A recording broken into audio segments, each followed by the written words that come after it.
Bismillahirrahmanirrahim. Assalamualaikum warahmatullahi wabarakatuh. Menjadi generasi masa depan adalah generasi yang siap untuk berbagi, memberdayakan diri untuk berbagi kepada lingkungan sekitar adalah salah satu hal yang sangat esensial yang kami siapkan di SMA 5 Surabaya. Untuk itu, apa dan bagaimana para siswa kami berbagi untuk negeri? Mari kita simak video berikut ini, tentunya video yang memotivasi dan menginspirasi. Semangat untuk anak-anak SMA 5 Surabaya, siap berbagi untuk membangun peradaban negeri. Assalamualaikum warahmatullahi wabarakatuh.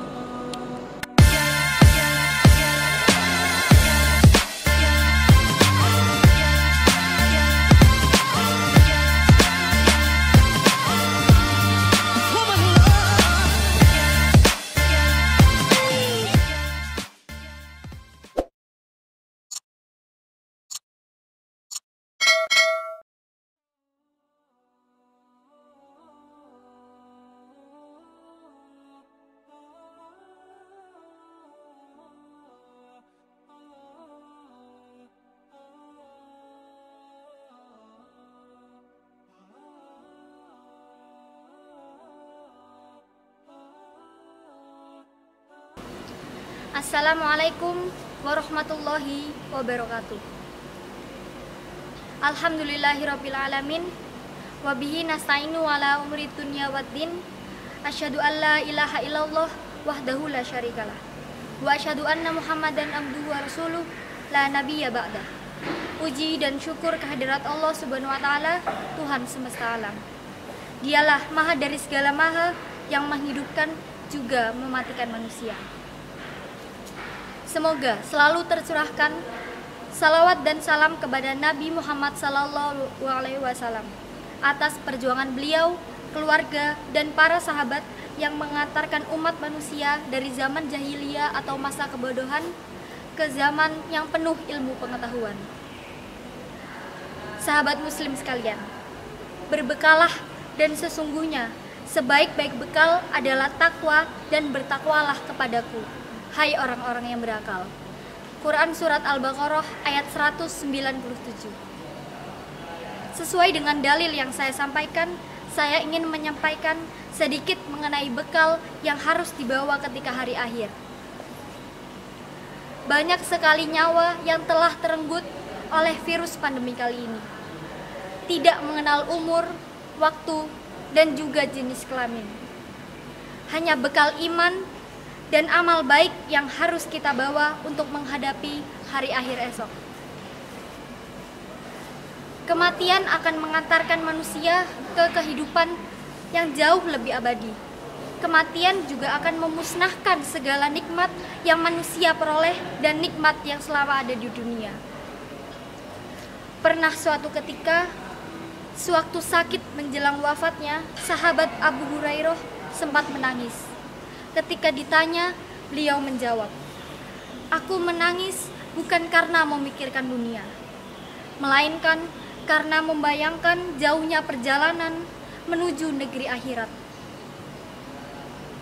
Aku harus menghadap Allah, Tuhan yang Maha Kuasa. Aku pun tak tahu perjalananku ke surga tempat kenikmatan atau ke neraka tempat penderitaan." Masya Allah, sungguh ketakutan terhadap kematian itu sangat luar biasa hebatnya. Tapi ingat, jangan hanya mengingat kematian sampai lupa untuk mempersiapkan diri terhadap kematian kelak. Ada hal yang harus sahabat muslim lakukan, yakni bertaubat, yang dimana melepaskan dosa atau melepaskan diri dari hal-hal yang berbuat dosa. Kita tidak akan tahu kapan waktu kematian itu tiba, karena kita tak tahu batas ajal kita, dan kematian itu sendiri tidak berbau. Lapangkanlah hati sahabat muslim dengan tidak mengeluh atas ujian yang Allah berikan.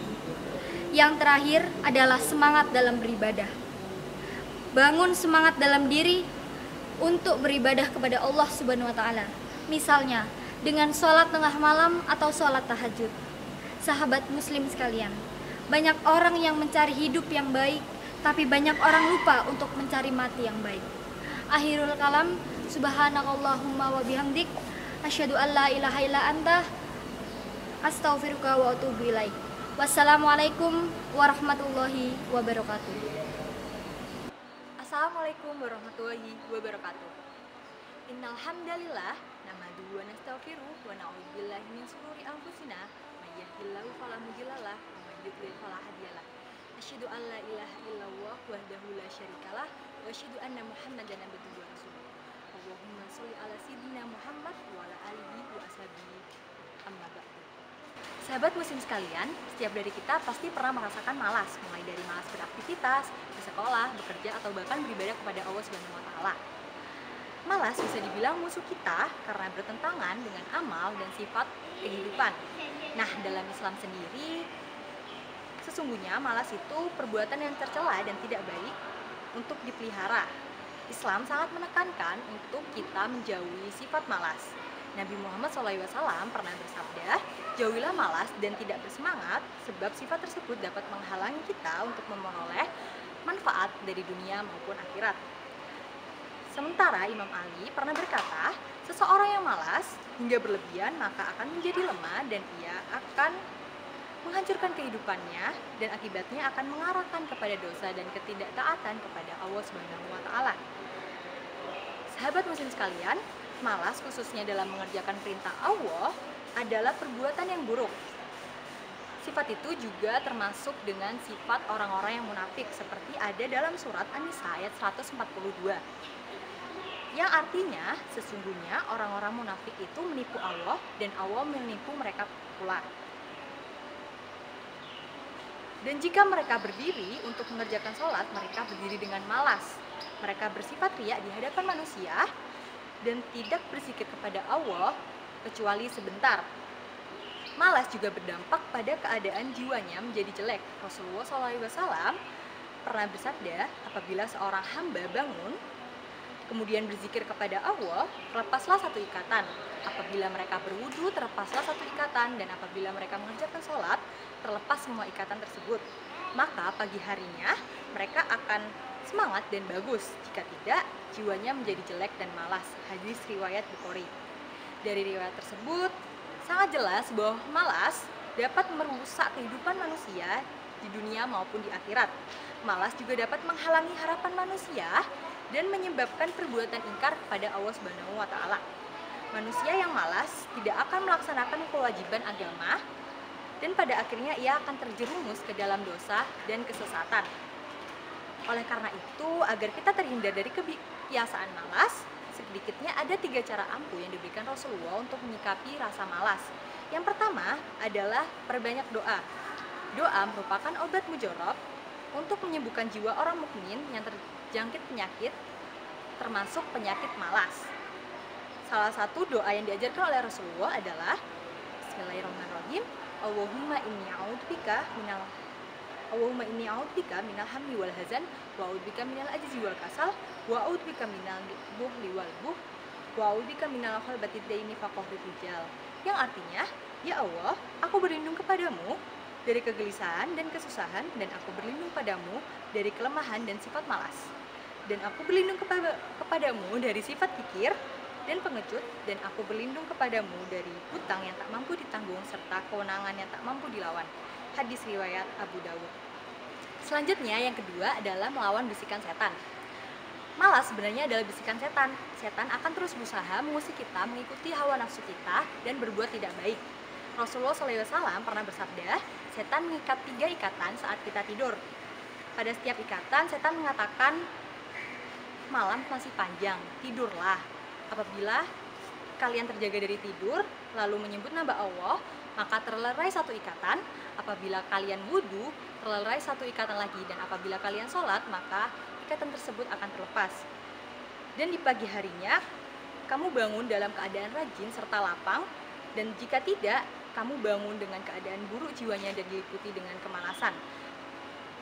Kemudian cara yang ketiga adalah mengusir malas dengan ilmu. Ilmu adalah hal yang diwajibkan kepada umat Islam, karena dengan ilmu kita bisa melakukan hal-hal baik. Ilmu membuat seorang jadi mulia, baik di hadapan Allah maupun di hadapan manusia. Seperti yang ada pada surat Al-Mujadilah ayat 11 yang artinya Allah akan meninggikan orang-orang yang beriman di antaramu dan orang-orang yang diberi ilmu pengetahuan beberapa derajat, dan Allah Maha mengetahui apa yang kamu kerjakan. Sahabat muslim sekalian, marilah kita selalu berusaha untuk taat kepada Allah Subhanahu wa taala dan menjauhi sifat malas dalam hal apapun, karena dengan menjauhi sifat tersebut kita bisa menjadi pribadi yang lebih berkualitas di dunia dan memiliki keimanan yang berkualitas pula di mata Allah. Kalahkan kemalasan dirimu, bukan kemalasan yang mengalahkan dirimu. Akhirul kalam, wassalamualaikum warahmatullahi wabarakatuh.